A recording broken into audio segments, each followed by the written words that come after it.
পালং শাকের ঘ্যাট রান্না করছি যে নামাই নিচ্ছি। কারা কারা এই পালং শাকের ঘ্যাট খান? এটার মধ্যে সিম, আলু আর পালং শাক, মরিচ, পেঁয়াজ,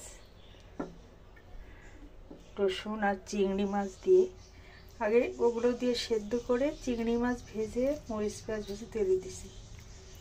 দেখেন কত সুন্দর চমৎকার পালং শাকের ঘ্যাটটা। খুব সহজ খাবার কিন্তু খুব মজা। আপনারা খেয়ে দেখতে পারেন এই পালং শাকের ঘ্যাটটা। আমি এবছর প্রথম খেলাম, আমার বোনের কাছ থেকে শেখা, এটা ওর রেসিপি। আগে খেয়েছি আমি রান্না করে, আজ এবছরের প্রথম। তো লাইক কমেন্ট শেয়ার দিয়ে পাশে থাকবেন, পেজটা ফলো করে দেবেন।